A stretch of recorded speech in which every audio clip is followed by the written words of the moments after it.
Hey y'all, and welcome to the show.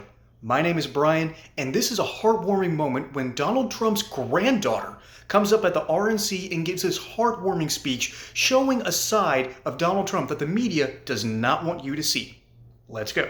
Before I begin my remarks, I'm going to do something a little uncharacteristic. A Trump is going to give up the microphone. Doesn't happen often. You may never see it again. But I got a call on Monday morning from a young lady who said, "Dad, I want to speak at the RNC." I want to speak at the RNC because I want America to know what my grandpa is actually like.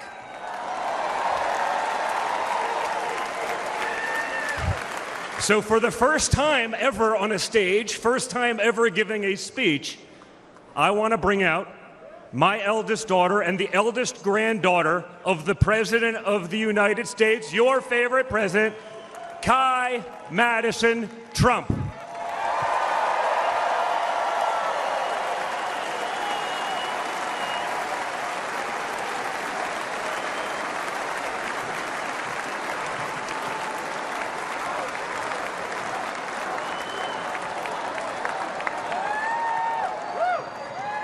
Hi everyone, my name is Kai Madison Trump. I am the granddaughter of Donald Trump. I'm speaking today to share the side of my grandpa that people don't often see. To me, he's just a normal grandpa.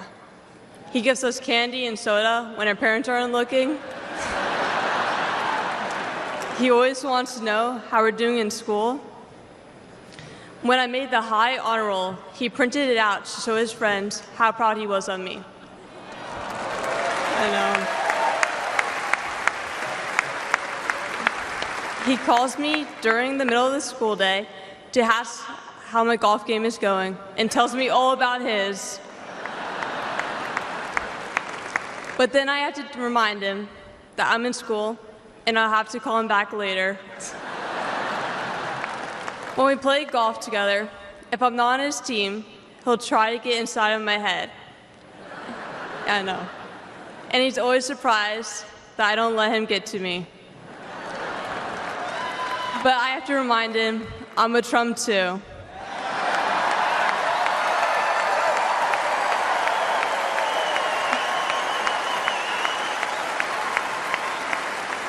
Even when he's going through all these court cases, he always asks me how I'm doing.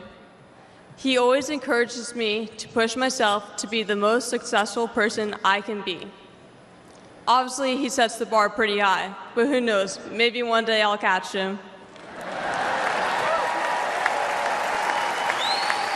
On Saturday, I was shocked when I heard that he has been shot, and I just wanted to know if he was okay. It was heartbreaking that someone would do that to another person. A lot of people have put my grandpa through hell, and he's still standing.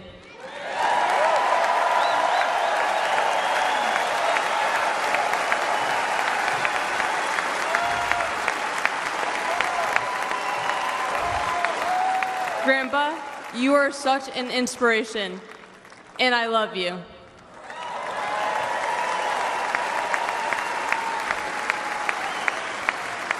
The media makes my grandpa seem like a different person, but I know him for who he is. He's very caring and loving. He truly wants the best for this country, and he will fight every single day to make America great again. Thank you very much.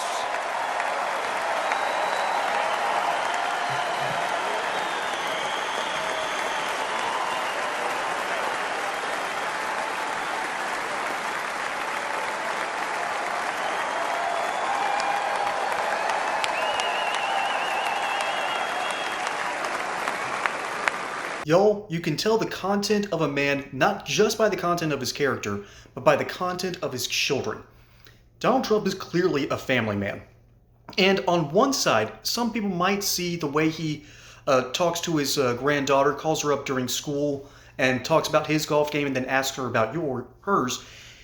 You might be tempted to look at that and say, well, that's just a narcissist. He's talking about his game so he can reach his daughter. That's inherently selfish, right? Wrong.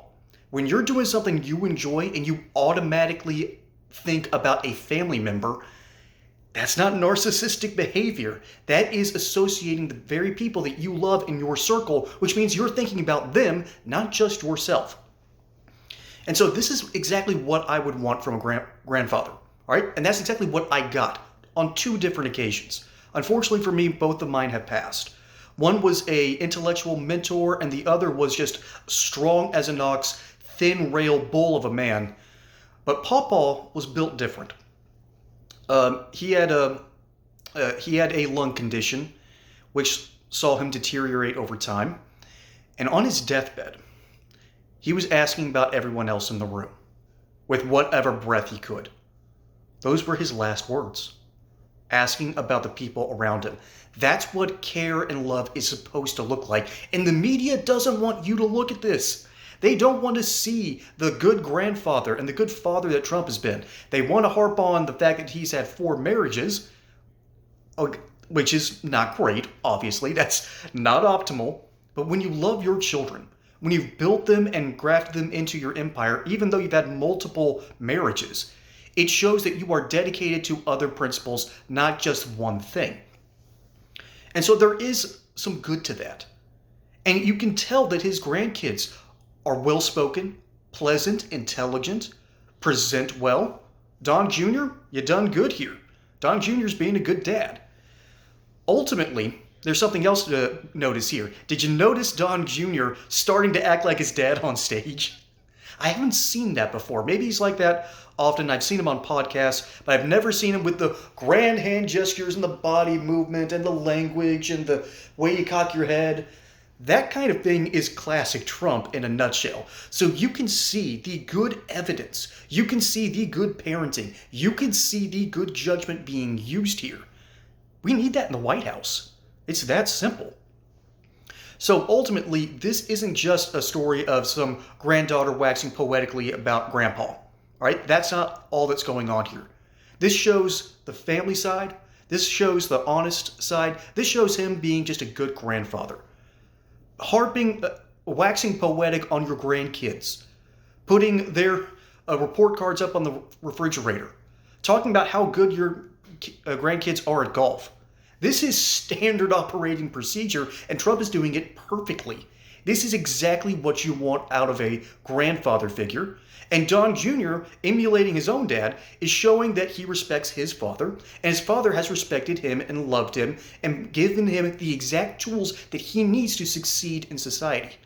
That's what a good dad is supposed to do. That's what a good grandfather is supposed to do. And furthermore, we have seen the good job Trump has done as president. It really is that simple. And the media doesn't want you to see it. They don't want you to humanize Donald Trump. They don't want him going on Jimmy Kimmel, and where Jimmy Kimmel mimics him in the mirror. They don't want Alec Baldwin making light of Trump. Actually being positive despite the fact that he's making light of Trump. They don't want you to humanize the person that they see as the bad orange man. No. They want you to look at Donald Trump and see just this mean, nasty, allegedly racist, he's not, by the way, person. They don't want you to see the fact that he's being a good granddad, that he's been a good father, and that he ultimately has been a good president. Folks, it's that simple. And when you have your kid and grandkid out here speaking the positives, you know what? When your family says something, you should listen.